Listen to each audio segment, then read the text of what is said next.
Bueno, vamos a dar inicio al ciclo. Buenos días desde Buenos Aires, saludos y bienvenidos al Ciclo Internacional Historiadores 2021, organizado por la Fundación para la Historia de España. Este ciclo, inaugurado el año pasado, se propone como una oportunidad de actualizarnos a partir del encuentro con especialistas de diversas áreas de conocimiento. Este año serán 6 paneles consecutivos, uno por semana, coordinados por prestigiosos estudiosos e investigadores, quienes generosamente han organizado la convocatoria a colegas en torno a una temática específica. Es un orgullo para la Fundación para la Historia de España la presentación de este ciclo y reciban nuestro agradecimiento los coordinadores y asistentes por favorecer la propuesta. Hoy iniciamos el ciclo con la presentación del panel La literatura española de la Edad Media y los siglos de oro en lecturas de autores hispanoamericanos, coordinado por la doctora Sofía Carrizo Rueda con el auspicio de la Facultad de Filosofía y Letras de la Universidad Católica Argentina. El panel se va a desarrollar por la mañana hasta las 13 horas de la Argentina y a partir de las 15 retomamos hasta las 16. Invitamos a todos los asistentes a realizar los comentarios, sugerencias y preguntas a través del chat, los cuales serán derivados oportunamente a la doctora Carrizo Rueda. En relación a la conexión con el link y al tiempo del mediodía, Gisela, si por favor nos podés comentar cómo vamos a hacer. Hola, buenos días, buenas tardes a todos y a todas. Bueno, como decía Mariana, nos vamos a reconectar a las 15 horas con el mismo link que han recibido en el correo.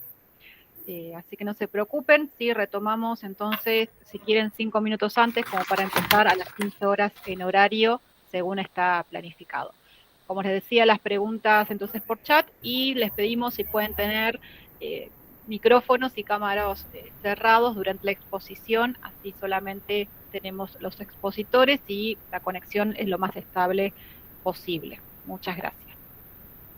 Bueno, y ahora sí me resta el placer de presentar a la doctora Carrizo Rueda, y en verdad primero me voy a dar el gusto de hacerlo a partir de una experiencia personal, a partir de una indagación histórica sobre viajes atlánticos durante la primera modernidad que tuve que realizar. Tuve la experiencia de aprender el tema a partir de las propuestas pioneras en el campo de la teoría y en los análisis específicos sobre relatos de viajes que ha elaborado la doctora Carrizo Rueda, convirtiéndose en un referente científico.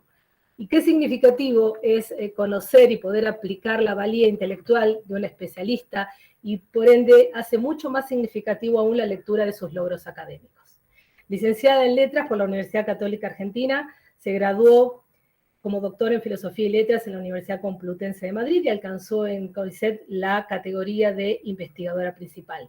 Durante 30 años se ha desempeñado como profesora titular de la Cátedra Teoría y Análisis del Discurso Literario en el Departamento de Letras de la Facultad de Filosofía y Letras de la Universidad Católica Argentina, y en dicha casa ha ejercido los cargos de directora del Departamento de Letras, directora de la carrera de doctorado en Letras, directora de las Jornadas Internacionales de Literatura Española Medieval, directora de la revista también Letras, y actualmente es profesora emérita de la universidad. Autora de 4 libros y más de un centenar de trabajos sobre temas de teoría literaria, literatura española de la Edad Media y los siglos de oro, y literatura colonial hispanoamericana, especializada en los aspectos teóricos del género relatos de viajes y en el análisis de textos de viajeros de diferentes coordenadas espaciotemporales, dirigiendo diversas instancias de formación superior y equipos de investigación sobre la temática. Invitada a dictar seminarios y conferencias por las universidades nacionales de Argentina, también como extranjeras en Alemania, Francia y España. La verdad es un orgullo y un agradecimiento personal, y en nombre de la Fundación, que seguramente compartiría María del Carmen. Sofía, le cedo la palabra.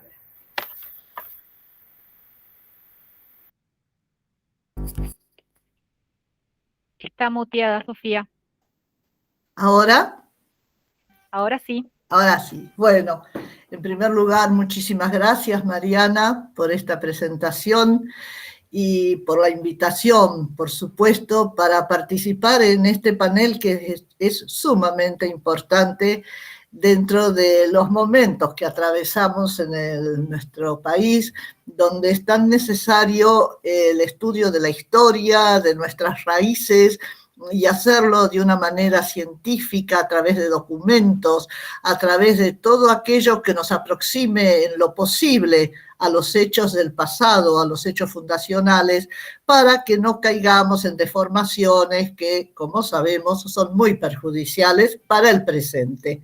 Deformar el pasado es perjudicial para el presente y el futuro. De modo que felicitaciones por haber organizado este panel y sobre todo en estas condiciones.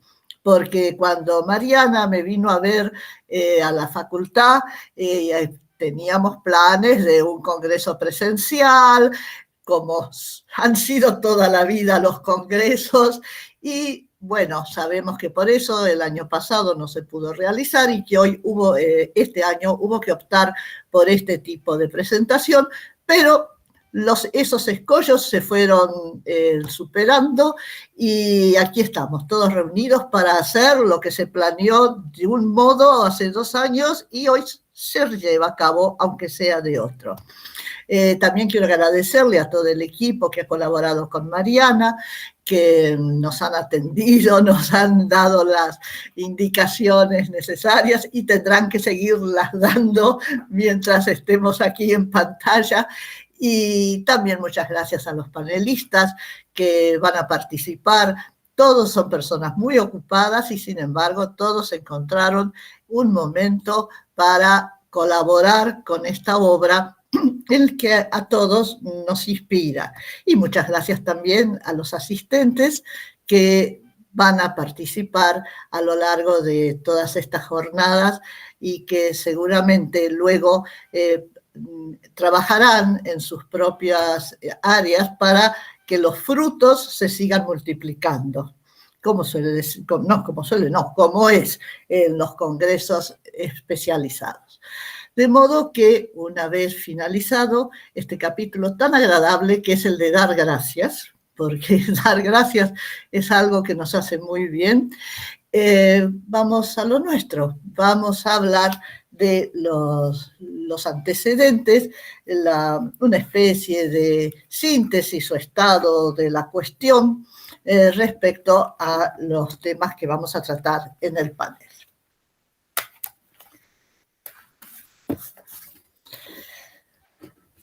La riqueza que la literatura española había comenzado a forjar desde la Edad Media, acrecentada de modo tan extraordinario durante los siglos de oro, emprendió, poco tiempo después del descubrimiento, constantes viajes a tierras americanas. Encontró allí las oportunidades necesarias para nuevas realizaciones y el resultado fue un corpus inédito de discursos que, aunque conservaban elementos de la herencia hispánica, demostraban al mismo tiempo una singular capacidad para asimilar aspectos fundamentales de los contextos culturales y naturales que presentaba el nuevo continente. Se fueron desarrollando así verdaderos procesos de mestizaje de culturas. Sin embargo, hay que señalar que estos procesos de continuidad, transformación y novedad que comenzaron ya a principios del siglo XVI no siempre han sido valorados. A veces por una visión eurocéntrica, para la que solo se trataba de procedimientos que copiaban modelos peninsulares. Otras por una perspectiva que desde América no encontraba nada propio en la cultura anterior a las declaraciones de la independencia. Y, asimismo, por la presión de algunos clichés estéticos que no permitían apreciar la originalidad que aportaba este nutrido corpus de textos. Fue larga y ardua la labor de los estudiosos que buscaban reivindicarlos.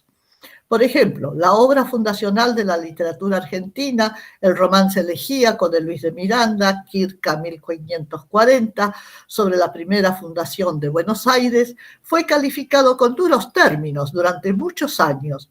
Solo se le mencionaba por su lugar cronológico, pero no por los valores literarios que hoy sí le son plenamente reconocidos. Más adelante volveremos sobre esta obra. Constituye un caso emblemático de los grandes avances que afortunadamente están logrando las investigaciones sobre entrecruzamientos muy complejos de los aportes europeos con discursos que hunden sus raíces en contextos americanos. Para comenzar a abordar dichos entrecruzamientos, considero necesario tomar en cuenta sus correspondencias con distintas coordenadas de producción de textos. Podemos identificar, en primer término, la situación que se produjo a partir de contactos entre las culturas y las lenguas de los pueblos originarios y las de los europeos. A estas cuestiones relacionadas con la otredad se referirá el doctor Barizone, que se acaba de unir, a través de la historia de las cosas de la Nueva España de Fray Bernardino de Sahagún, un testimonio pluriétnico y plurilingüístico, escrito en castellano y náhuatl.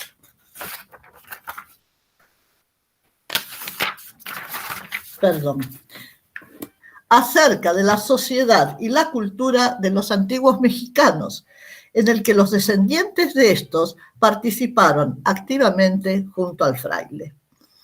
Otro tipo de contexto se desarrolló como consecuencia de la expansión de las redes entre la metrópolis y los progresivos asentamientos poblacionales en la geografía americana, por las cuales circulaban modelos de diferentes discursos, matrices de distintos géneros y un repertorio de tópicos.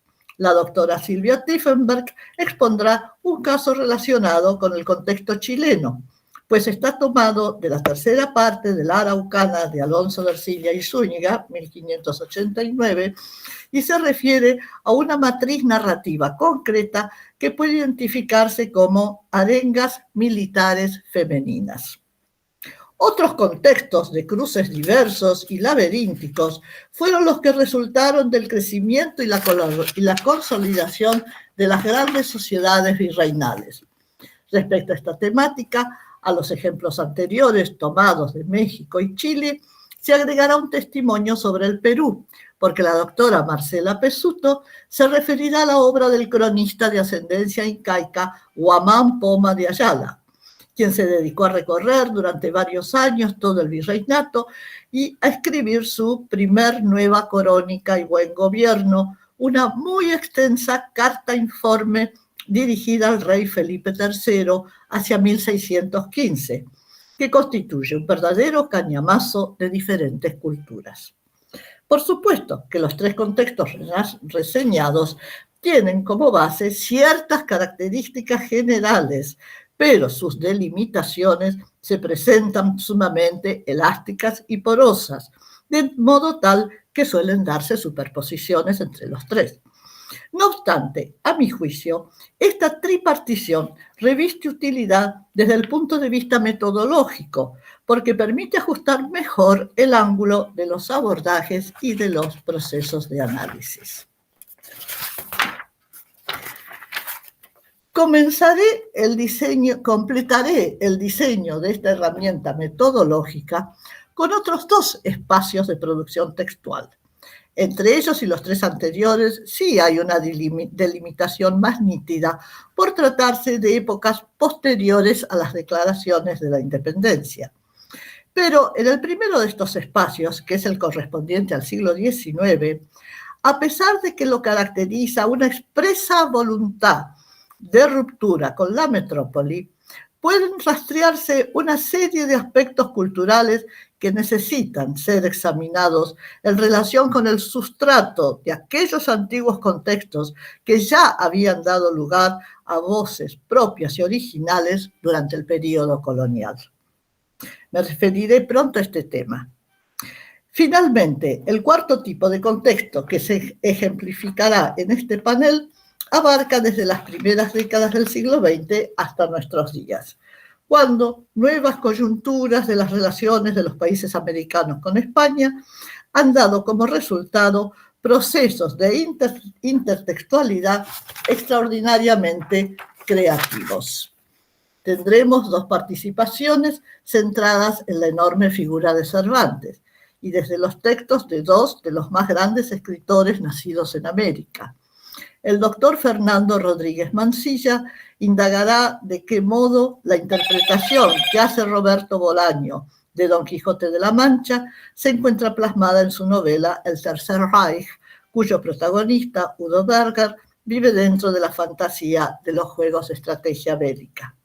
Por su parte, el doctor Javier Roberto González rastreará aspectos no advertidos de la operatividad del modelo ficcional quijotesco en el cuento El Sur, de Jorge Luis Borges, de 1953, como testimonio de su profunda identificación vital, así como de sus alter egos ficcionales con la figura de Alonso Quijano.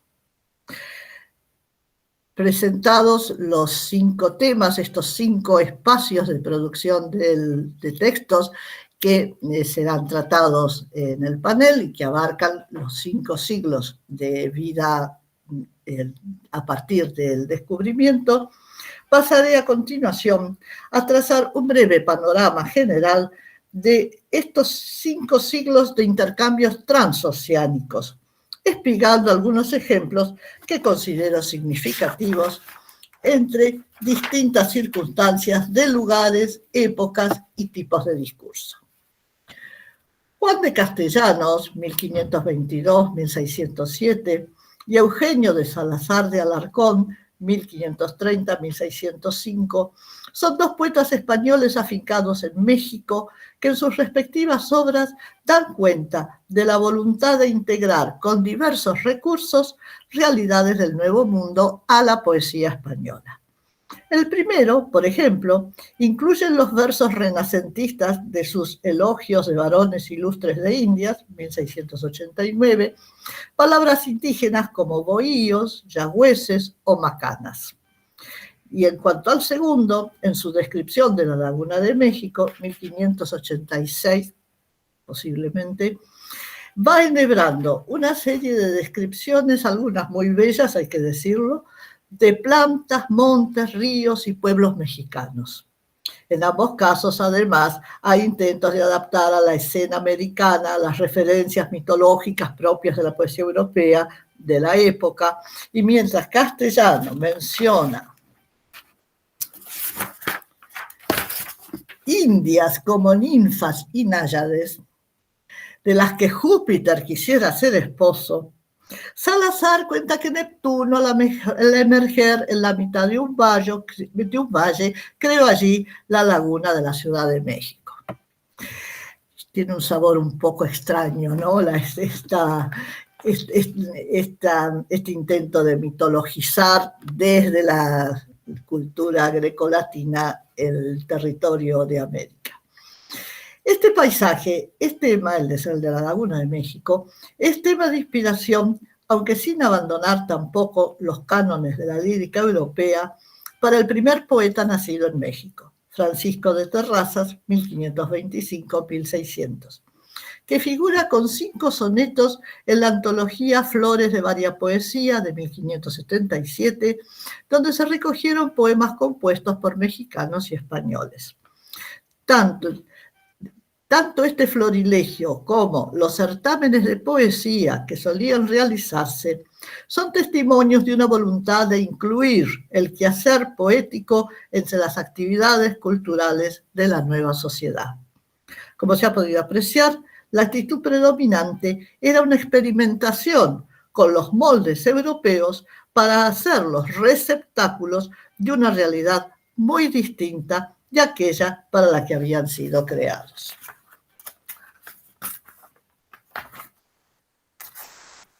Perdonen, pero se pegan las páginas. Pero, paralelamente, se desarrollaba otro proceso muy diferente, que era la recopilación de textos provenientes de las culturas nativas, lo cual requería el estudio de sus lenguas, transcripciones al alfabeto de los textos originales, traducciones al castellano y al latín, e indagar las vías posibles de integración. Es el caso de los huehuetlatoyes,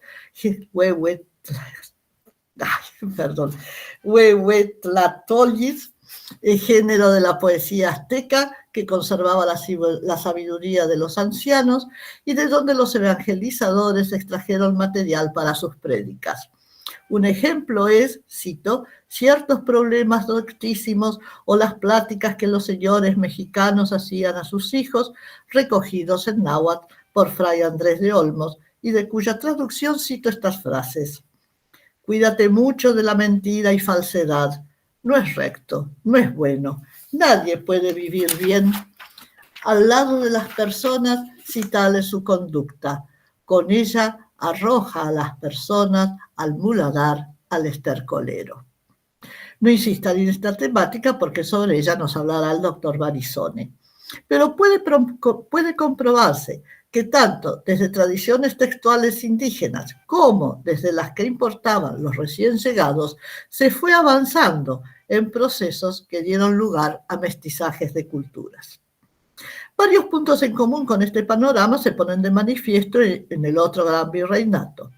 Respecto a la recuperación de la cultura de los pueblos originarios y los intentos de integración con un humanismo cristiano, son de sobra conocidos los comentarios reales del Inca Garcilaso de la Vega. Por eso, de esta obra solo recordaremos como ejemplo las referencias al Hailli, poesía incaica que celebraba la vivificación de la tierra al labrarla y hacerla dar fruto, y que fue adaptada a la festividad de Corpus Christi. El cronista subraya la identidad conceptual entre esos cantos y las alabanzas a Cristo, llamado por los incas Pachacamac, que significa el que da vida al universo. Me detendré un poco más en la poesía de los laicos para recordar a dos mujeres. Son incluidas por Diego de Aguilar y Córdoba, un soldado y poeta español con importante actuación en Perú, en su obra historiográfica El Marañón, compuesta entre 1578 y 1593. A una de estas mujeres se la nombra simplemente como señora principal de estos reinos, la cual compuso un discurso en loor de la poesía que debería tenerse en cuenta, creo yo, para una historia de la teoría de la poesía en América.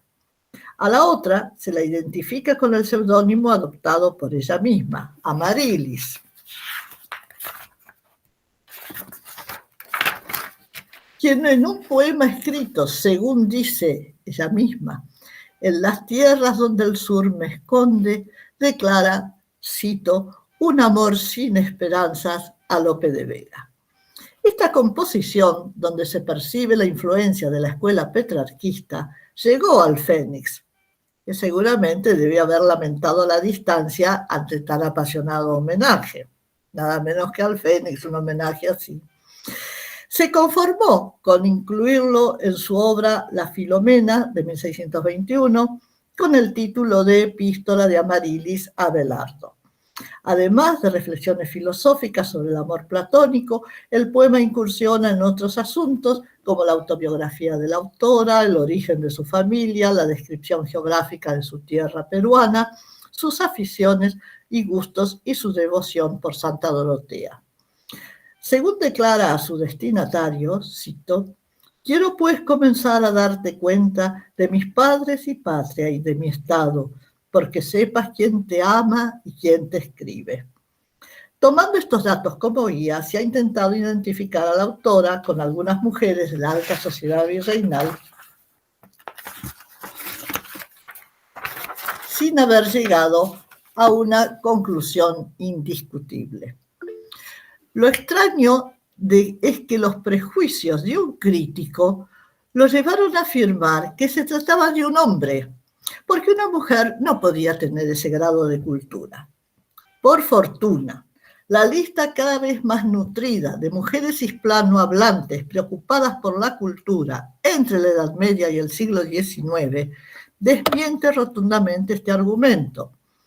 Tenemos muchísimos ejemplos españoles Y voy a citar un ejemplo muy temprano en América, donde también tenemos muchos ejemplos, pero este es muy temprano, que es el de la esposa del virrey Diego Colón, María de Toledo, a quien se recuerda en Santo Domingo por el nivel cultural que promovió en aquella pequeña y remota corte y su decidida defensa de los indígenas y de los esclavos negros. Por estas actividades fue elogiada por el padre de las casas. En Santo Domingo realmente llama la atención el recuerdo permanente que hay de Doña María. Bueno, hay una calle con su nombre, una gran estatua, una placa recordatoria en el Palacio Virreinal, y realmente es una presencia que no se ha olvidado por la gran influencia que tuvo y por lo que representó. Mientras tanto, lejos de los refinamientos de las sociedades virreinales, en nuestras playas se intentaba comenzar a poblar un desierto que se extendía junto al Río de la Plata, con unos primeros resultados trágicos y frustrantes. Sin embargo, en aquellos momentos tan llenos de sombras, no faltó la poesía. Un detalle prácticamente ignorado es que en una lista de oficios de quienes formaron parte de la expedición de Pedro de Mendoza figura Joan Yara, ministril del rey de Portugal. Ministril fue la denominación que reemplazó a la de juglar, muy desacreditada por la vida disoluta que llevaron muchos de ellos y la falta de talentos de todos aquellos que no podían entrar en las cortes. Evidentemente, Joan Yara, con sus antecedentes en la Corte Real de Portugal, habrá sido de los que poseían especial maestría en el canto y la ejecución de instrumentos, así como sus conocimientos de la alta poesía épica, religiosa y cortesana. Hay testimonios desde la Edad Media sobre juglares que acompañaban a los ejércitos para animarlos a la hora del combate o brindar solaz durante los momentos de descanso. Incluso había mujeres, como la famosa juglaresa gallega, María Valteira, que estuvo con las tropas de Alfonso X el Sabio en la frontera con el reino moro de Murcia. Entre las expediciones al Nuevo Mundo es muy probable que la costumbre se haya mantenido vigente, y si se revisaran listas como la de la Armada de Mendoza, creo que el caso de Joan Yara no parecería excepcional. Pero el hecho más importante desde el punto de vista literario, producido en aquel contexto, es la composición de Luis de Miranda, conocida como Romance Elegíaco, que ya hemos mencionado. Miranda no era simplemente un clérigo soldado que solo atinó a redactar en forma rimada todas las calamidades que hicieron fracasar la primera fundación de Buenos Aires. Esta apreciación errónea se mantuvo hasta los años 80 del siglo pasado y comenzó a cambiar con herramientas más refinadas de análisis del discurso que revelaron, por ejemplo, el uso eficiente de recursos retóricos como la gradatio, la amplificatio, la antítesis y la anáfora, y posteriormente con el descubrimiento de una fuente directa, las coplas sobre el año 521 de Juan de la Encina, donde se narran trágicos acontecimientos de la guerra de las comunidades en Castilla, fuente en la que se inspiró Miranda de acuerdo con un evidente conocimiento de las normas de la imitatio renacentista. El clérigo fue testigo y parte de las luchas por el poder que rodearon la primera fundación y asimismo padeció en carne propia el asedio indígena, la terrible hambruna y el quebrantamiento moral que redujeron una armada de aproximadamente 2.000 hombres a alrededor de 200. Tantas experiencias decidió volcarlas en este poema, que es sin lugar a dudas la obra inaugural de la literatura argentina. Por el tema, por haber sido escrito en la región, Miranda la compuso alrededor de 1540, afincado en Asunción, como parte del pequeño grupo de sobrevivientes, y porque, a pesar de ser un poema menor, no carece de los méritos suficientes para ser reconocido. Actualmente contamos con una valiosa edición crítica realizada por una de nuestras panelistas, la doctora Silvia Tiefenberg, en 2014, que a la solidez de su estudio introductorio y de su aparato crítico añade documentos como la citada lista de los integrantes de la Armada y 3 estudios de especialistas en diversos aspectos del romance. De esta edición tomamos algunos versos que describen el estado penoso al que llegaron los hombres. Pocos fueron o ninguno que no se viese citado, sentenciado y emplazado de la muerte, más tullido el que más fuerte, el más sabio más perdido, el más valiente, caído y hambriento. Almas puestas en tormento, era vernos cierto a todos, de 1000 maneras y modos, ya penando, unos continuos llorando por las calles derribados, otros lamentando, echados tras los fuegos. Yo creo que no se merecen estos versos los duros epítetos que se les dedicó a principios del siglo XX. Bueno, si dejáramos volar la imaginación, podemos pensar que algunos de estos hombres desdichados encontraron algo de consuelo con el canto de Joan Yara, porque fue uno de los sobrevivientes llevados a Asunción tras la orden de arrasar lo que quedaba de la fallida fundación. Pensemos que sus cantos a alguien le llevaron consuelo en esos momentos, que eso es lo que hacían los juglares, tenían que participar, juglares o ministriles, participar también en las situaciones más dramáticas. Pasemos al siglo XVII y volvemos a México. Hoy es difícil pensar que las grandes figuras de cualquier actividad surgen azarosamente, sino que se toma cada vez más en cuenta el contexto previo que facilitó su desarrollo.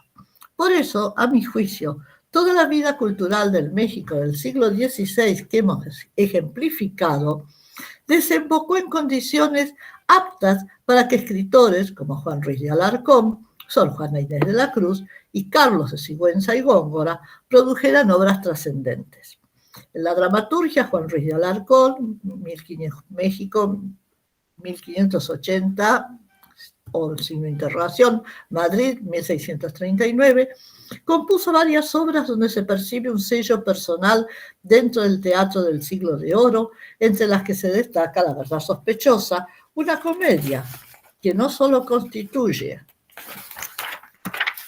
una de las obras claves del teatro barroco hispanoamericano, sino que ha sido equiparada con las mejores piezas de Lope de Vega o Tirso de Molina. En cuanto a Carlos de Sigüenza y Góngora, no solo fue poeta, sino también cosmógrafo, profesor de matemáticas de la Academia Mexicana e historiador. Como resultado de todas estas inquietudes, dirigió en Teotihuacán, en 1675, las primeras excavaciones arqueológicas llevadas a cabo en México en el período virreinal. Acerca de la extraordinaria obra de Sor Juana, no cabe hacer presentación alguna, pero quiero destacar dentro de ella un auto sacramental, el Divino Narciso, porque reúne los méritos de un complejo drama religioso en la línea de Calderón de la Barca, la originalidad de las imágenes y los usos retóricos de la poesía barroca y la herencia de los problemas teológicos que se plantearon los primeros evangelizadores respecto a las religiones nativas. En la loa que da comienzo al auto, 2 personajes alegóricos, la religión cristiana y el celo religioso, llegan a México y presencian la fiesta en honor del dios Huitzilopochtli, que se celebra ante la imagen hecha con semillas y sangre de niños sacrificados. El celo se precipita a arremeter con la espada, pero la religión lo detiene, recordándole que una verdadera evangelización es incompatible con la fuerza. Esta ceremonia, que como señala Octavio Paz, se haya documentado en Monarquía Indiana de Fray Juan de Torquemada, 1605, se denominaba Teocualo, que significa Dios comido. Por sus analogías con la Eucaristía, es el medio del que se vale Sor Juana para incorporar al auto el tema de la prefiguración. Este tema ya preocupaba a los padres de la Iglesia como Clemente de Alejandría en el siglo II.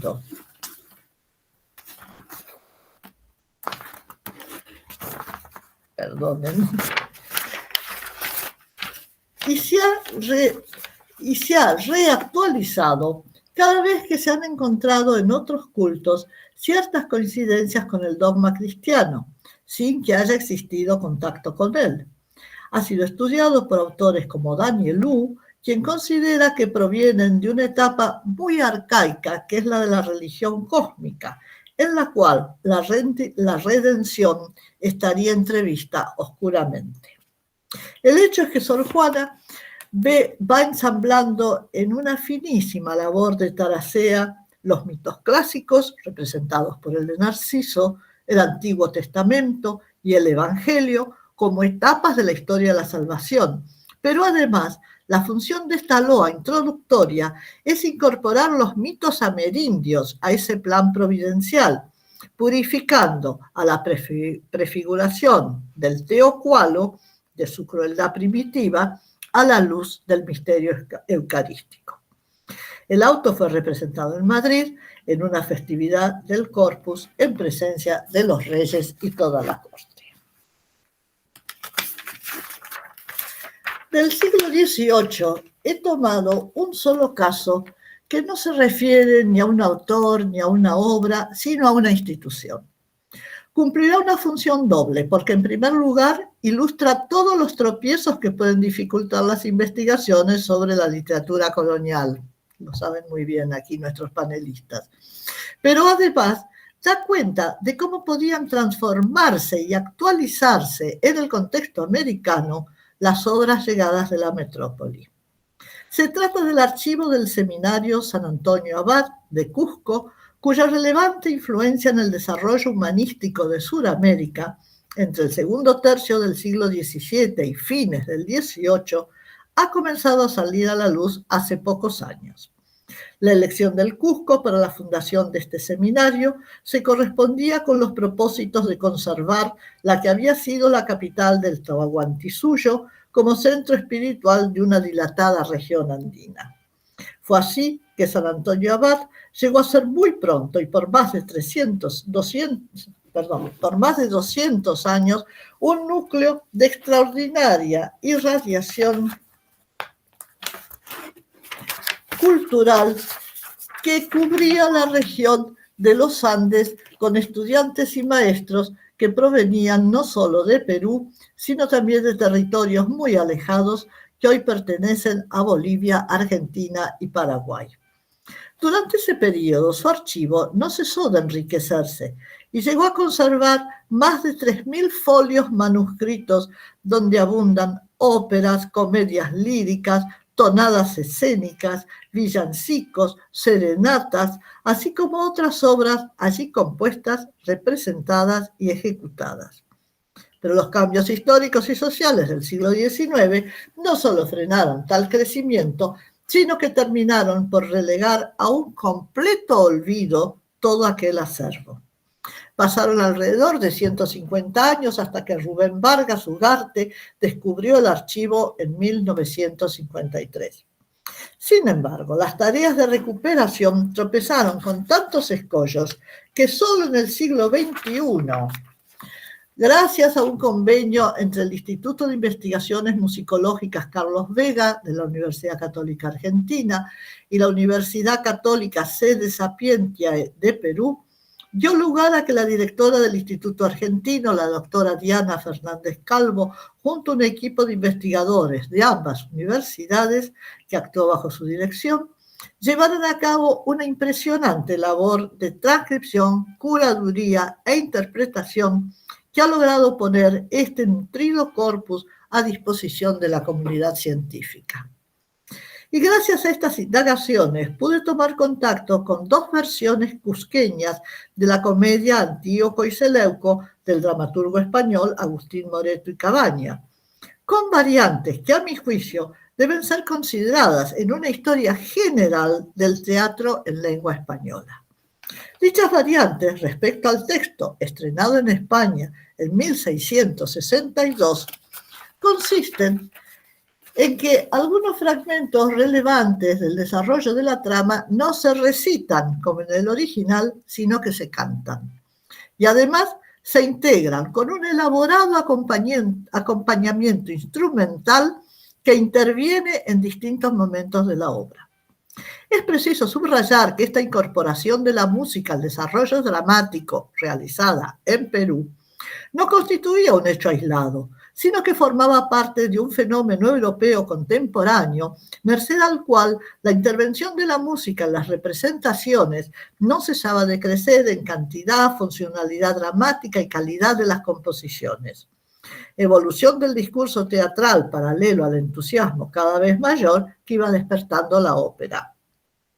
Puede apreciarse que esta evolución comenzó a manifestarse contemporáneamente en el Perú virreinal y en muchas ocasiones, como la citada, incorporó los aportes originales de artistas nativos o afincados en el virreinato, según se desprende del material conservado en el seminario. Estos ejemplos demuestran lo erróneo que resulta la afirmación de algún crítico de que en América se vivía de prestado, porque los testimonios permiten rastrear variados procesos de transformación y también de actualización sobre materiales llegados de la península.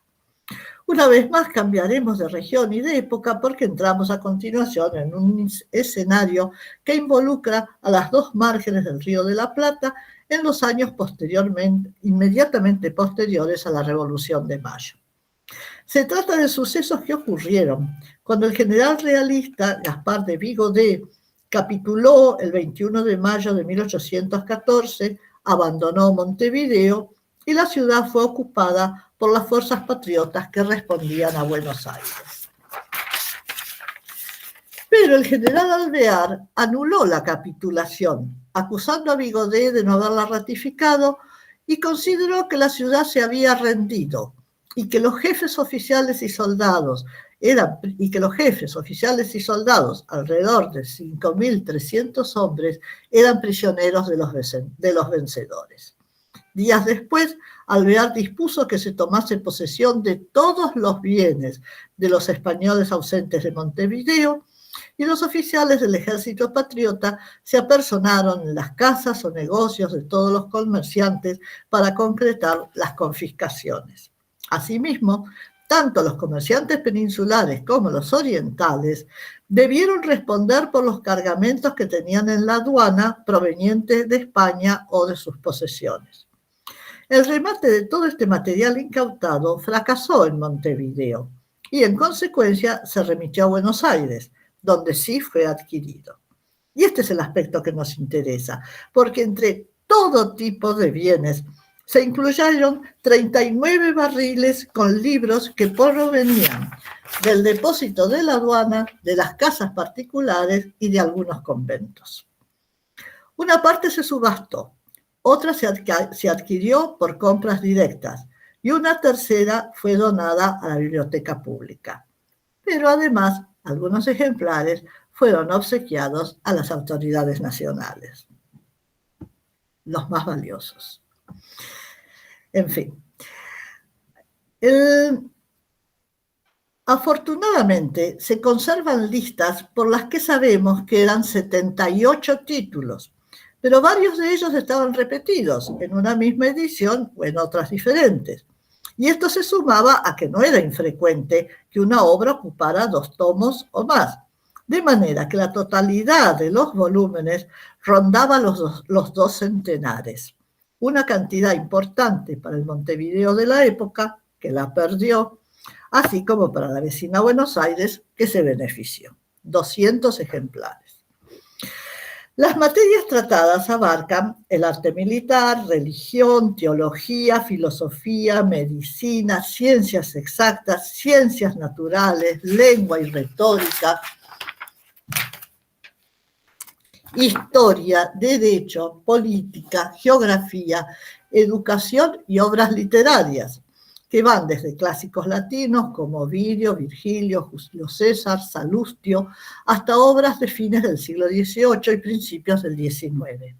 Entre estas últimas se destaca el género de los relatos de viajes, que a partir de la Ilustración despertaba un creciente interés. Los textos están en latín y en español, con traducciones de una buena cantidad de autores franceses como Voltaire, Chateaubriand, Saint-Pierre con su famosa Pablo y Virginia, Le Sage y Jeanne de Beaumont, autora de cuentos de hadas entre los que figura La Bella y la Bestia. No faltan traducciones de novelistas ingleses como Samuel Richardson con Pamela o la Virtud Recompensada y Henry Fielding con Tom Jones. Estos ejemplos se destacan entre otros nombres de ambas nacionalidades que hoy han perdido la fama que tenían en la época. Y también hay algunas traducciones de italiano. Por supuesto que los títulos más numerosos pertenecen a la literatura española. Del siglo XVIII los autores más importantes son el padre Feijoo y el padre Isla, pero para nuestros intereses importa revisar la presencia de los ingenios de los siglos de oro. Comencemos por Cervantes. No solo se encuentran 4 ejemplares del Quijote de 3 ediciones distintas, es decir, de 3 épocas distintas, sino también 2 ejemplares de la Galatea, 2 de los trabajos de Persíles y Sigismundo y 1 de las novelas ejemplares. De este se sabe que fue donado a la biblioteca pública.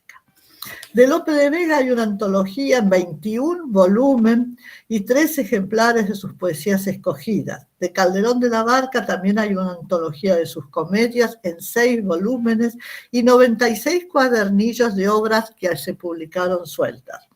El autor del que más títulos se registran es Quevedo, con varias ediciones de distintas obras y de antologías como Obras Escogidas, colección de poesías escogidas y obras morales, poéticas y jocosas.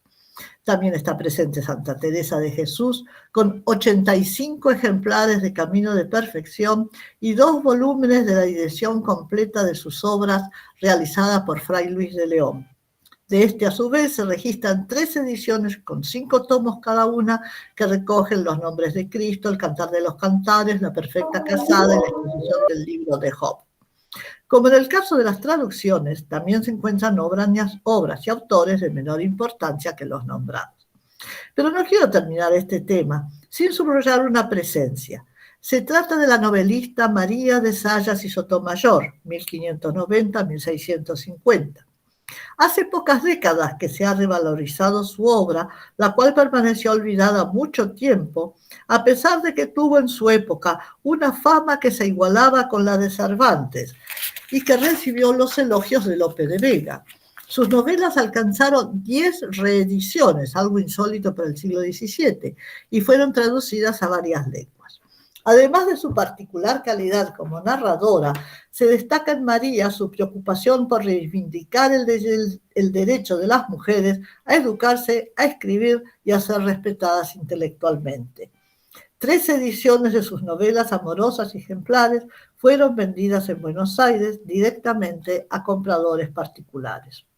Subrayo que correspondían a ediciones españolas de 1776, lo que demuestra la vigencia que conservaba esta autora después de 1 siglo y medio de su fallecimiento. Y confieso que me ha llamado la atención la presencia y el interés demostrado por ella en ambas márgenes del Plata, a principios del siglo XIX. Respecto a todo el conjunto de libros, comenta César García Belsunce, que es el investigador que se ha ocupado de este tema. Me parece destacable la riqueza y variedad de las bellas letras. Los libros de historia y las biografías ocupan un lugar importante y está mostrando un interés notorio por esos temas, en tanto que la producción científica europea está bien representada, sobre todo en el área de las ciencias naturales. Surge de este listado heterogéneo el interés por la educación, incluida la de las mujeres. Fin de cita. En definitiva, los libros que los lectores de Montevideo poseían o esperaban retirar de la aduana en 1814, aún bajo dominio realista, y que despertaron un vivo interés de los porteños en 1815 durante las luchas de la independencia, desmienten a mi juicio otro mito. Es el que se ha llamado la larga siesta colonial. y que describe erróneamente el virreinato del Río de la Plata como una región aletargada, ensimismada en su aislamiento, de escasa cultura y atrasada en diversos órdenes. Solo las investigaciones rigurosas sobre todo tipo de documentos, como las que se ha citado, pueden llegar a rectificar este tipo de errores. Lo mismo que lo de las mujeres que no tenían suficiente cultura y todos los que han ido surgiendo a lo largo de estas reflexiones. Para cerrar este marco introductorio, propongo alejarnos de Buenos Aires y avanzar hacia el norte, atravesando las más antiguas provincias argentinas, con el propósito de acercarnos a la literatura tradicional y anónima que los programas de estudio suelen dejar relegada. El referente insoslayable para este acercamiento es sin duda la monumental tarea de investigación realizada por Juan Alfonso Carrizo. Sus nutridos cancioneros de Jujuy, Salta, Tucumán, Catamarca y La Rioja, así como sus obras, antiguos cantos populares argentinos y antecedentes hispano-medievales de la poesía tradicional argentina, no solo recogen un trabajo de campo que rescató una cantidad importantísima de diversas formas poéticas conservadas por el pueblo durante siglos, sino también el resultado de sus meticulosas investigaciones sobre este material que logró acopiar, realizando esta labor erudita de acuerdo con los criterios más avanzados de su época y mediante un continuo intercambio con especialistas como don Ramón Menéndez Pidal. Por supuesto que actualmente contamos con estudios que han profundizado, ampliado y renovado los abordajes de ese corpus, como los de la doctora Olga Latour de Botas. Para ejemplificar la riqueza de materiales que encierra este tipo de poesía, recurriré a un grupo de coplas relacionadas entre sí que se encuentran en antecedentes hispano-medievales de la poesía tradicional argentina. Como en otra ocasión he realizado un estudio exhaustivo, aquí intentaré resumirlo en lo posible. La primera de estas coplas cuenta que un personaje llamado Delgadino ha derrotado al coronel Carne. Con este han huido sus capitanes, Arroz y Queso. Mientras que para ayudar a Delgadino viene el comandante Zapallo con su ayudante de campo, Cuajada. Se puede percibir que estos dos últimos personajes representan una comida que solo alcanza para subsistir, el zapallo y la cuajada, y que las connotaciones del nombre de su jefe, Delgadino, se refieren a una alimentación insuficiente. Han logrado derrotar a los elementos más sustanciosos, como la carne, el queso, de modo que el sentido alegórico del combate manifiesta con claridad la amenaza del hambre. Otras coplas narran la situación contraria, porque el vencedor es el mayor Cachilico, nombre de un guiso muy suculento que se prepara a base de carne y trigo temprano y a quien auxilian bayas nutritivas del monte como el arrayán y el chalchal.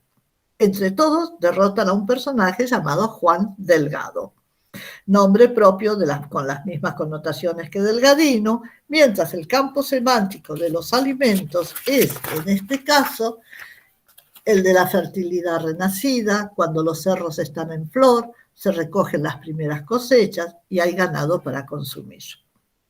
Estos enfrentamientos entre dos tipos de alimentación evocan indudablemente la versión cristianizada que atraviesa las tradiciones europeas medievales y renacentistas bajo la forma de batalla de Carnal y Cuaresma.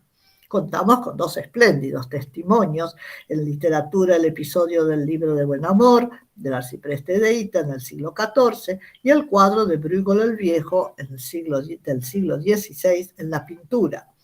Pero como señala María Rosa Leda, la alternancia estacional de épocas de fecundidad y de escasez es, cito a María Rosa, un factor importantísimo en los orígenes de la cultura que se manifiesta como conflicto central de la tragedia griega y explica el interés en la Edad Media por el contraste simbólico de Carnal y Cuaresma. Fin de cita. Resulta llamativo el radical proceso de transformación que realizaron los poetas anónimos del noroeste argentino. En primer lugar, la alegoría retrocede a los orígenes arcaicos mencionados por Leda, como representación de ciclos naturales de esterilidad y fecundidad. Estos aparecen adaptados, evidentemente, a las formas de sustento de la región. Pero hay que advertir que no solo se trata de los alimentos disponibles en cada periodo estacional, sino también de las elaboraciones que realizan los habitantes, como es el caso del guiso, del queso y la cuajada. En palabras de Levi Strauss, puede decirse que a lo crudo se suma lo cocido.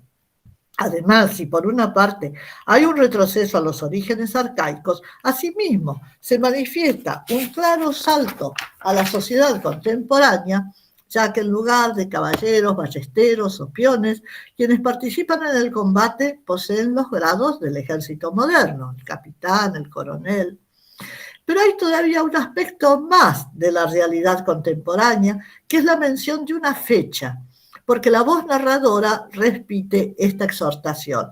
Hay año 73, digan todos a una voz, es menester que invoquemos el dulce nombre de Dios.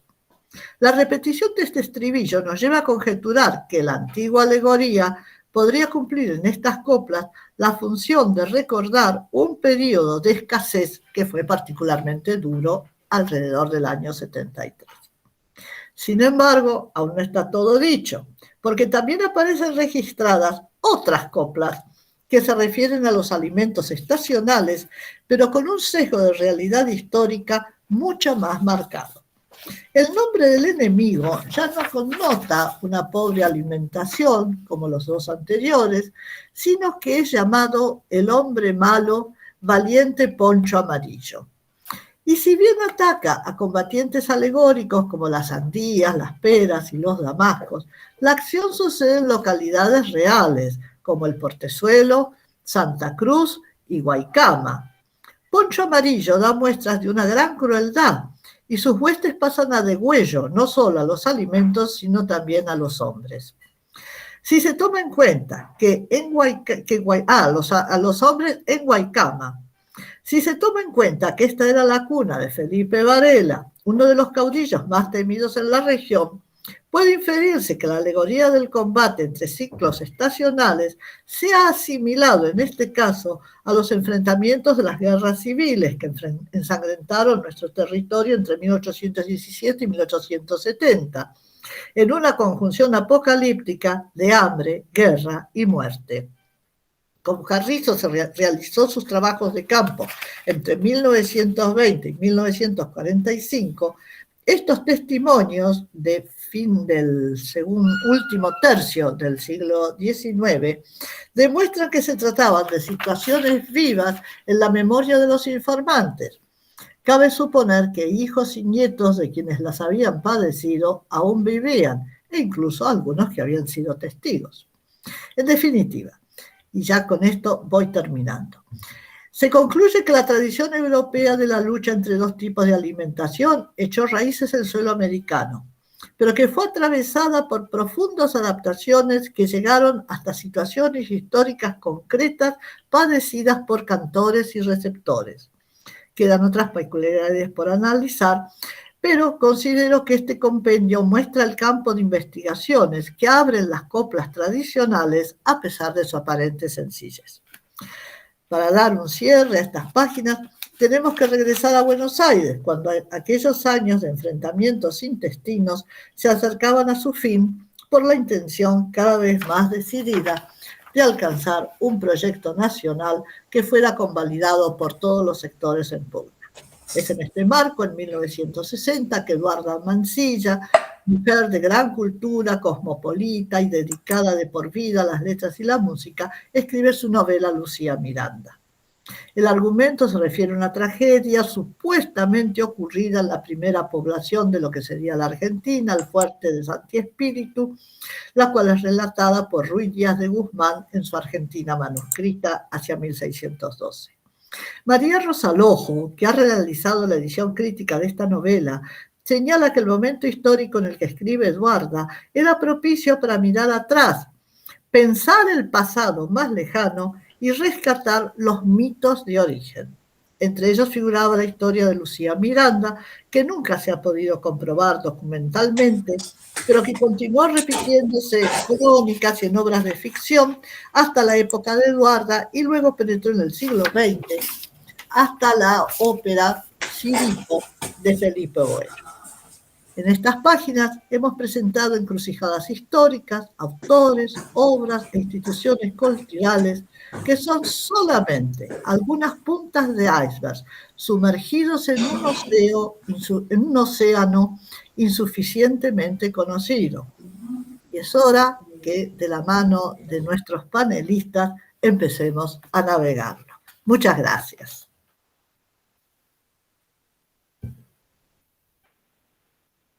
Muchas gracias, doctora. Entonces, si quiere, ya puede comenzar a darle la palabra a los conferencistas. Sí, cómo no. Al doctor Barizone, entonces.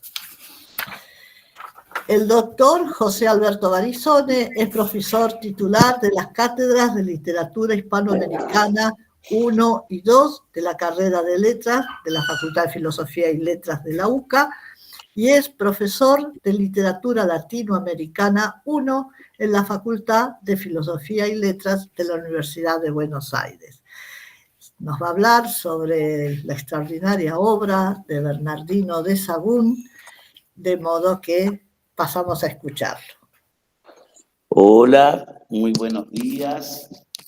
¿Se escucha bien, no? Sí.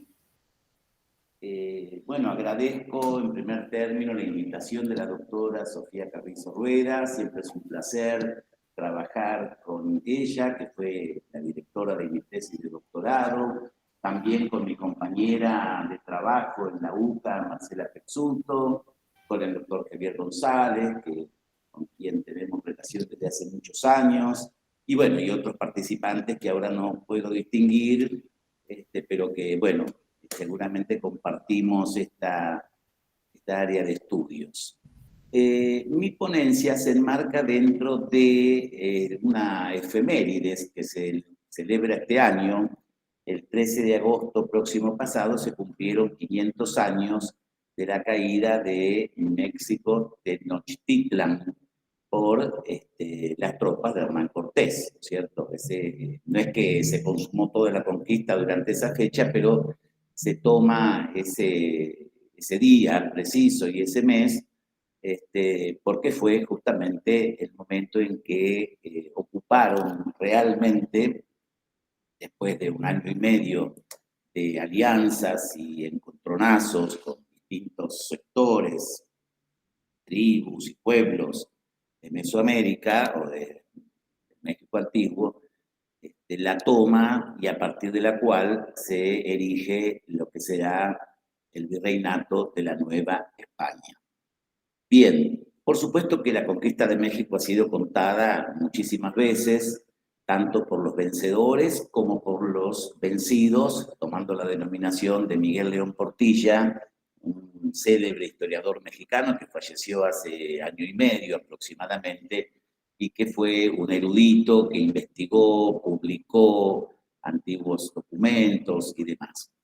Bien, dentro del amplio y diversificado corpus de las crónicas coloniales hispanoamericanas, el Códice Florentino de Bernardino de Sahagún posee un carácter excepcional por tratarse de un testimonio pluriétnico y plurilingüístico sobre la cultura del México antiguo. La obra presenta la versión del fraile. Sahagún era un fraile franciscano que llegó a México en 1529, había llegado primero una primera tanda en el 24 de 12, el número no es casual, entre los cuales estaba uno muy famoso que también dejó una historia de México antiguo y de la conquista, que es Motolinía, Toribio de Benavente. Motolinía, ese nombre es una palabra náhuatl que se traduce por pobrecito, que es lo que cómo lo vieron los indígenas, y él lo adopta como nombre, ¿no? Bueno, Sahagún forma parte del segundo contingente, digamos, dentro de la orden seráfica.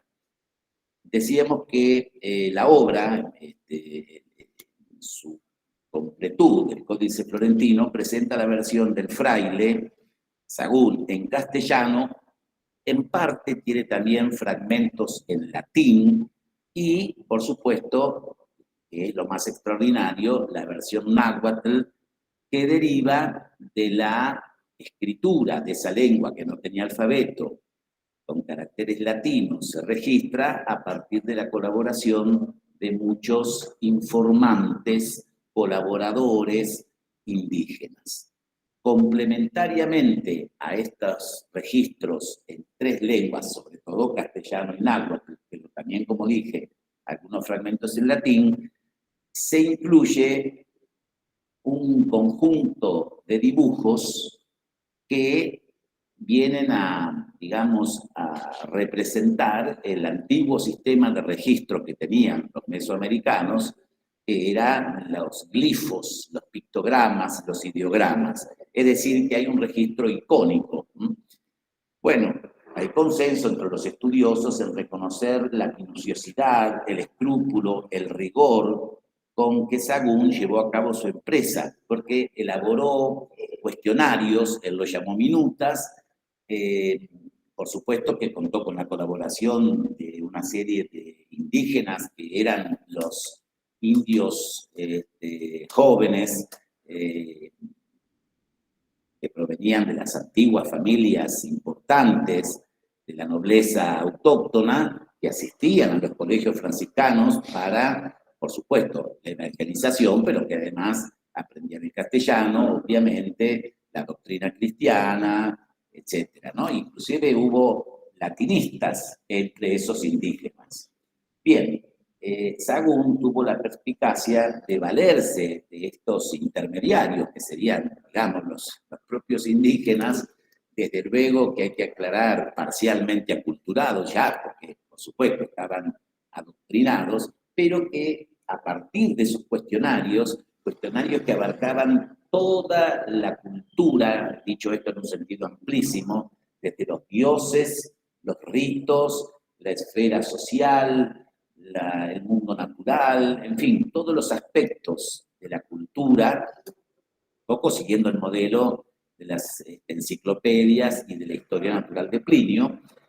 Entonces elabora las preguntas, ¿no es cierto? Y hace que los indígenas, estos jóvenes que asistían a los colegios franciscanos, le formulen estas preguntas a los antiguos descendientes, aquellos que sobrevivieron, por supuesto, al choque que significó la conquista, y, digamos, lo ponen por escrito, porque ya tenían la técnica de la escritura, como dijimos, el alfabeto latino le provee a la lengua oral náhuatl una escritura, y entonces es así como se recopilan centenares, miles, diríamos, de fojas que abarcan toda la cultura.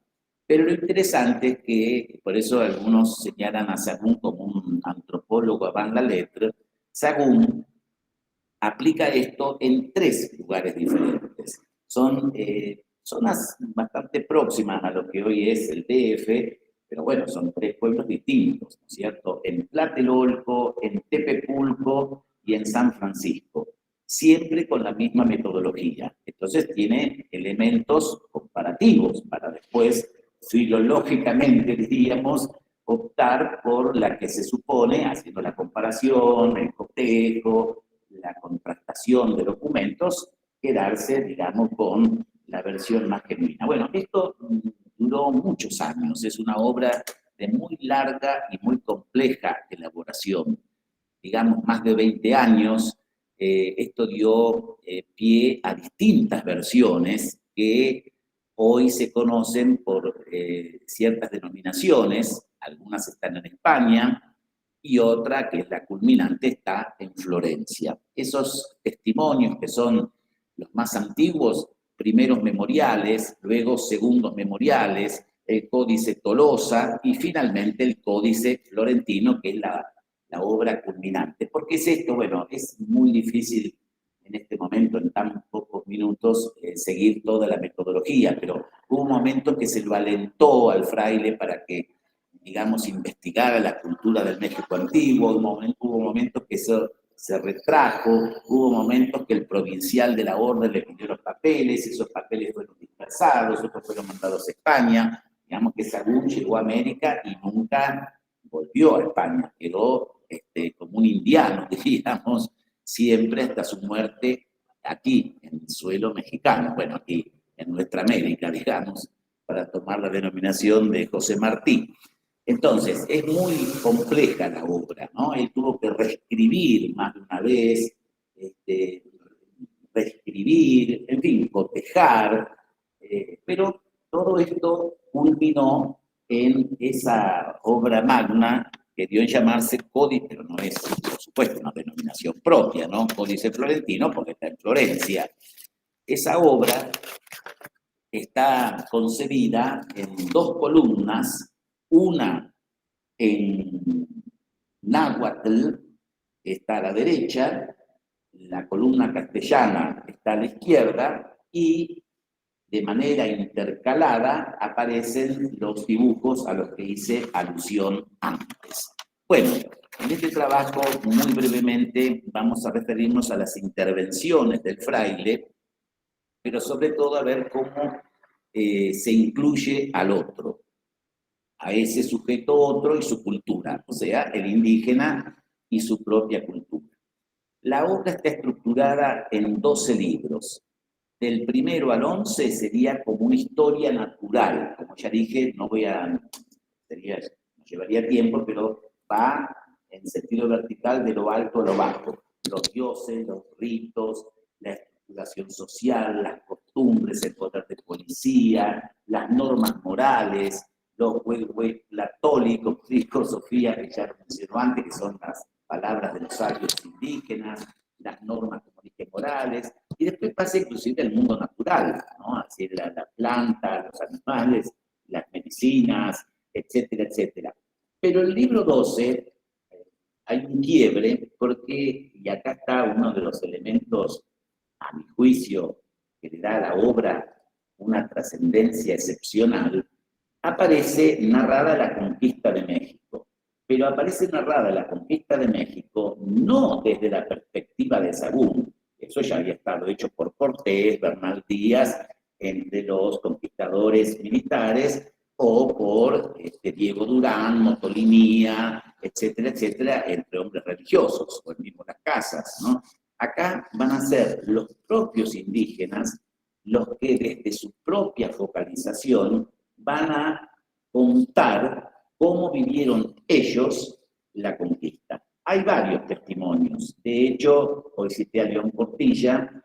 León Portilla armó un libro, lo hizo él hace 50 años, 52 años, que llamó Visión de los Vencidos, donde hace un montaje con fragmentos él articula la historia en un sentido cronológico, desde los presagios que anunciaban la llegada de los españoles, hasta, por supuesto, la caída de México a manos de los conquistadores, precisamente, y se vale fundamentalmente de este libro 12 de Sahagún, pero también hay otras versiones, porque evidentemente, bueno, en un proceso de conquista se producen relaciones de poder, de subalternidad, de conversión, de aculturación.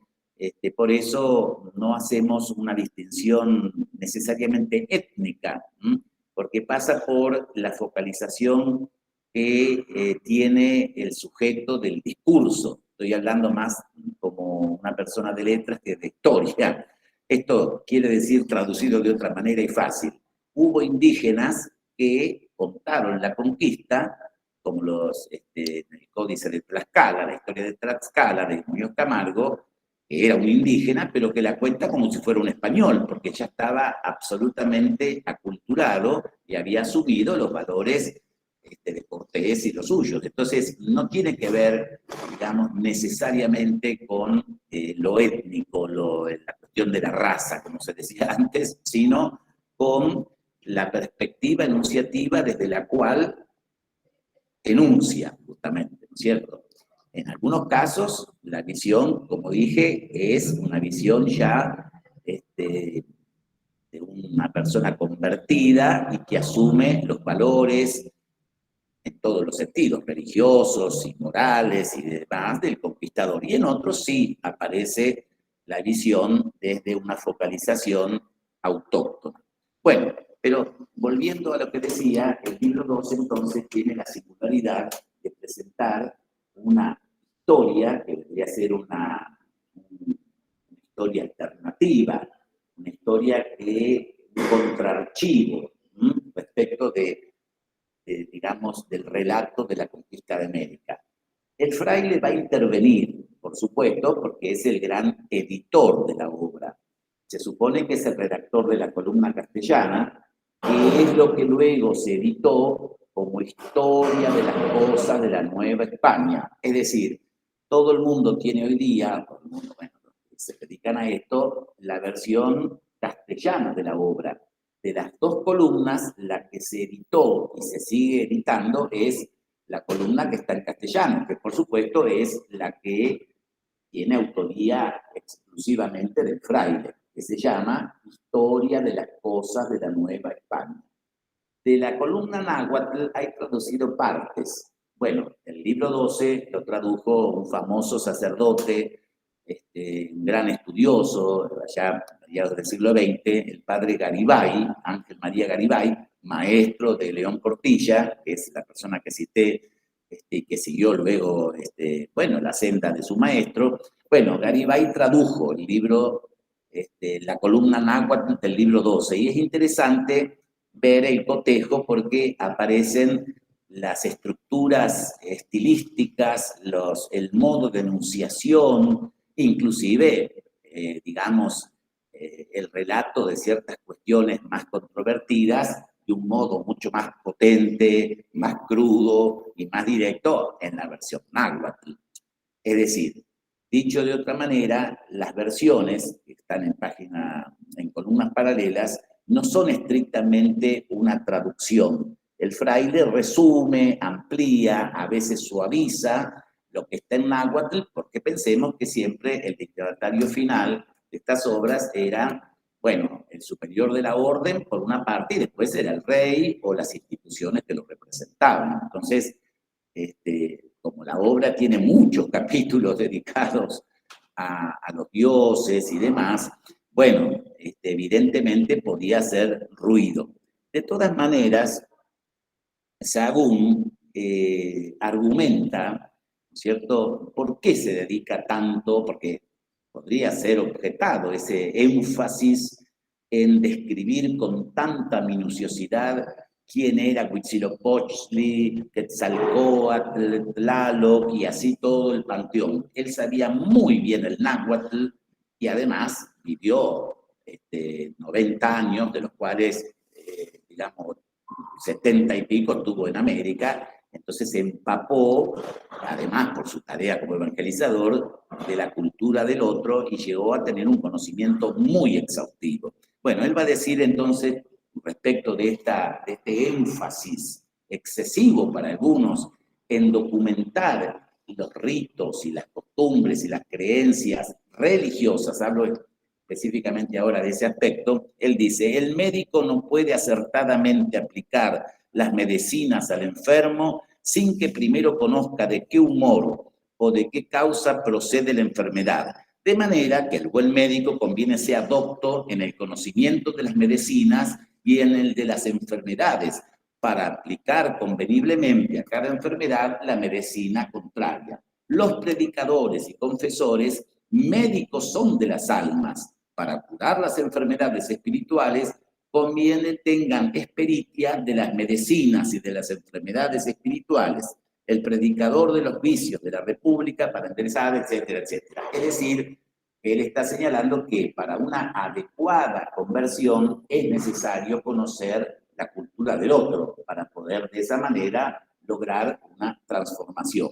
Hubo gestos por parte de los predicadores diferentes, aún dentro de la orden franciscana. Por ejemplo, hubo bautismos masivos, que eran los que proponían los primeros, como Motolinía, los que llegaron, que por supuesto la efectividad era escasa, más allá de la convicción desde el lado del frailes que ya por el acto o el rito del bautismo pertenecieran al orden de la cristiandad, en realidad, en la interioridad de esos indígenas que recibían un sacramento que no entendían o que no se les había explicado, evidentemente no podía tener eso mucha eficacia. Justamente por eso Sahagún insiste o enfatiza esta necesidad de conocer la cultura del otro, la lengua. Inclusive, justamente el aspecto lingüístico es sumamente central y de eso también opina. Dice, es esta obra como una red barredera para sacar a luz todos los vocablos de esta lengua con sus propias metafóricas significaciones, todas sus maneras de hablar y las más de sus antiguallas y buenas y malas. Bien, es decir que para obtener información genuina, entonces dijimos que el fraile procede a estos interrogatorios.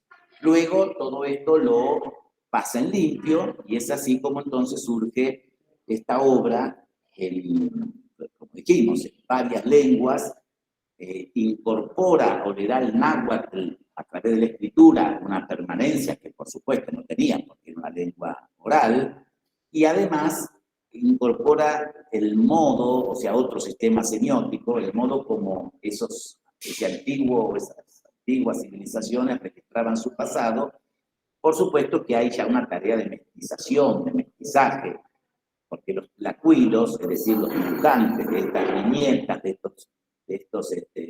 estas estampas, ya habían visto las láminas, digamos, de las láminas iluminadas, las Biblias ilustradas, imágenes europeas. Entonces hay como una fusión de técnicas, ¿no? Eso también es interesante porque también está hablando de ese contexto enunciativo en el cual ya va surgiendo como otra entidad, otro sujeto, un sujeto colonial. ¿Tengo un momentito, Sofía, todavía? Bien. Bueno, ahora bien, ¿cómo aparece representado el indígena en esta obra? ¿No es cierto? Bueno, en lo tocante a la religión, como es previsible, Sahagún muestra a los habitantes de la náhuac envueltos en la idolatría y en prácticas demoníacas. Es decir, hay una serie de ritos que desde su perspectiva, indudablemente, están calificados de esa manera. En los paratextos de la obra, porque todos los libros están precedidos de prólogos y epílogos que son del fraile, por eso digo que actúa como un editor, más allá de que aparezcan en la columna, como dijimos en náhuatl, redactada por esos informantes, por supuesto con su supervisión, porque él también sabía náhuatl. Entonces, en esos paratextos de la obra, Sahagún enuncia desde la ortodoxia católica, eso es evidente. Es decir, se va a presentar como un sacerdote cuya misión es combatir lo que considera obra del demonio para luego poder sembrar la verdad del Evangelio. Además de una posición doctrinaria que aparece muy acentuada al principio y después se va como atenuando, creemos que esta insistencia obedece a una estrategia de autodefensa frente a previsibles sanciones, como dije antes, por el excesivo interés en documentar aspectos de esa cultura bastante controvertibles.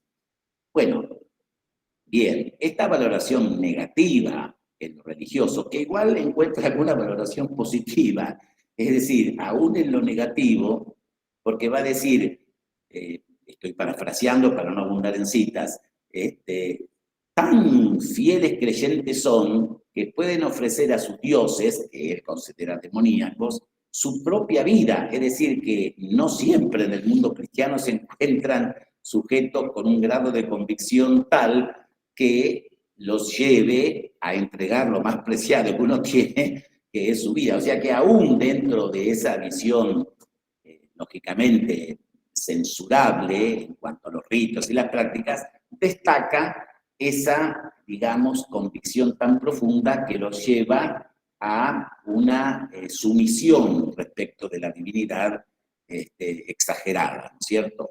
Ahora,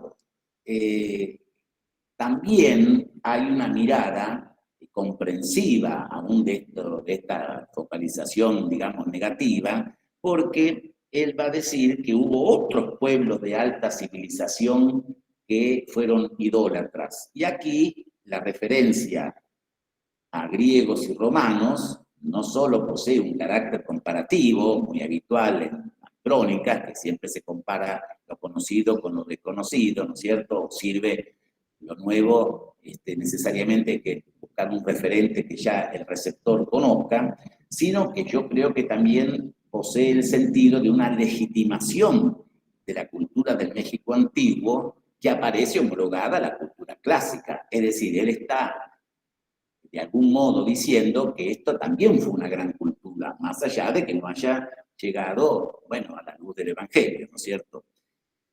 En los libros, por ejemplo, que trata sobre la filosofía moral, la organización política y social, la retórica y las actividades comerciales de este pueblo, aparece una mirada altamente positiva. Voy a dar un solo ejemplo, que está en las primeras páginas, cuando se refiere a las capacidades de los indígenas. Dice así: son hábiles para deprender todas las artes mecánicas y las ejercitan. Son también hábiles para deprender todas las artes liberales y la santa teología, como por experiencia se ha visto en aquellos que han sido enseñados en estas ciencias. Y en eso él es un testigo, como se decía, de vista, porque él protagonizó ese proceso de conversión y de evangelización. Bueno, resulta evidente que en Sahagún aparece un notable esfuerzo por comprender ese universo otro, el indígena y su cultura, que aparece representado con una actitud y una mirada admirativa, respetuosa, simpática, empática. Y ya para ir cerrando, que esto es lo que a mí me parece, digamos, sobresaliente de la obra, ¿no es cierto?, que el Códice Florentino, no digo en la versión solo castellana, sino tomando la obra en su conjunto, que lamentablemente hay en una edición facsimilar, pero salvo por digamos, ahora por los enlaces, ¿no es cierto?, virtuales, sino es muy difícil acceder porque no hay tantas copias, ¿no? O tantas versiones facsimilares. En el Códice Florentino, los indígenas van a ser, por una parte, objeto de representación en la versión del fraile, en la versión castellana, pero también son sujetos del enunciado y de la enunciación, puesto que vuelvo a recordar que la obra incluye esa columna en náhuatl que recoge la palabra y la perspectiva, por supuesto, aculturada, de los indígenas. Por eso, en el juego de representaciones que exhiben en la obra los diversos registros del texto, pese a indudables manipulaciones, aparece, consideramos, la versión más genuina de la cultura de los antiguos mexicanos. Y es posible advertir, sobre todo en el libro 12, versiones disidentes de los hechos de la conquista y las críticas de los que, como dije antes, León Portilla denominó vencidos. Es decir, por eso es una obra de extraordinaria potencia, porque se diferencia de tantas otras, ¿cierto? Que hay muchísimas sobre la conquista de México y sobre la cultura mexicana. Es evidentemente un acontecimiento y ese contacto que después va a seguir, como bien la doctora señaló, en Sor Juana, los barrocos y posteriormente, pero aparece, digamos, en esta obra con un sentido profundamente humanista, dialogante, comprensivo. Es decir, estamos hablando de un fraile que por supuesto vino a evangelizar, pero que de pronto tiene la conciencia, la obra por lo menos habla de eso o muestra eso, de que se encontró con una gran cultura y que esa cultura merecía ser rescatada del olvido y conservada a través, bueno, de lo que él concibe además con una autoría compartida. Bueno, vamos a dejar acá para no sobrepasarnos.